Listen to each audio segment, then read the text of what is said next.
Thank you, Madam Speaker, and through you to the members.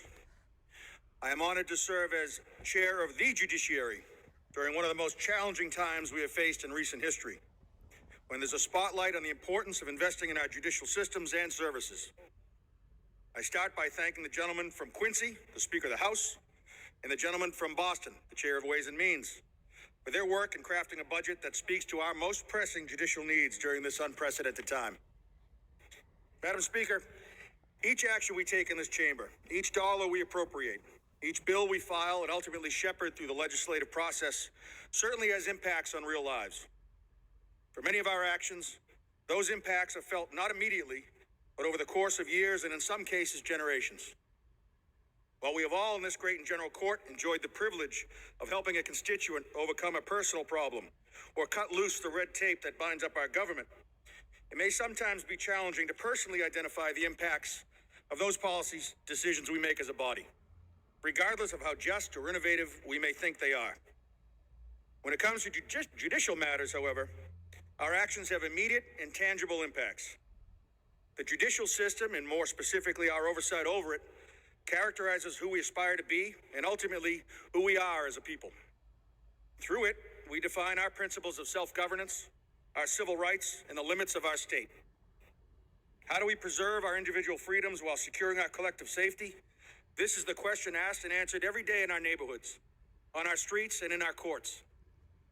And so it is right, Madam Speaker, that we ask this question during our budget deliberations.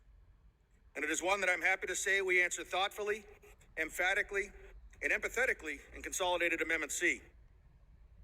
Last summer, this House made a promise that as a Commonwealth, we would work together with our impacted communities of color and with our law enforcement professionals to update law enforcement training, to increase accountability, and to deliver a modern approach to law enforcement that recognizes and begins the work necessary to repair the broken trust felt in our communities of color.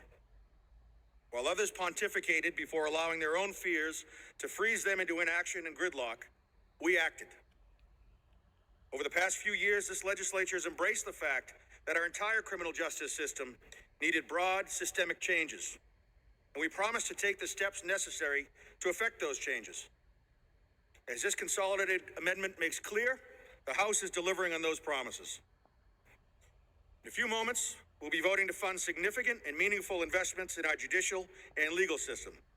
Investments that will uplift the marginalized, keep our communities safe, and continue our march towards equal justice under the law for all of our residents.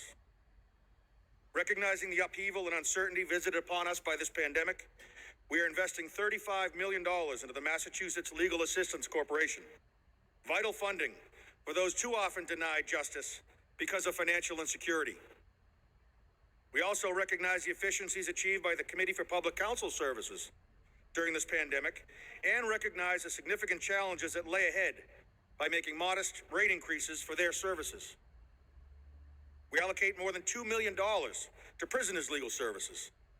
We ensure that our district attorneys, sheriffs, Department of Corrections, and the Executive Office of Public Safety and Security receive funding increases and direction necessary to continue their progress. We use this budget to meaningfully invest in our courts. And here I'd be remiss if I did not highlight the innovative strategies our court personnel deployed in order to ensure that our justice system moved forward during the pandemic. As my friend and colleague, the gentleman from Dorchester, says often, justice cannot quarantine.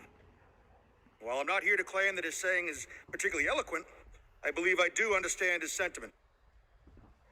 Some may criticize our budget for the monies we devote to programs focused on community-based reentry, or to mental health legal advisor services, to the Massachusetts Office of Victims Assistance, to training professionals how to most effectively provide services to survivors of domestic abuse, or for the costs associated with the testing of previously collected rape kits. To those critics who only focus on the dollar figures as a line of attack and ignore the lives improved by these investments, we say simply, give me a break. We as a body recognize the vital importance of these programs to our goal of moving forward together as a healthy and safe community. The numbers included in Consolidated Amendment C represent the values of this House and this Commonwealth, and I urge you to join with your colleagues in supporting it overwhelmingly. Thank you.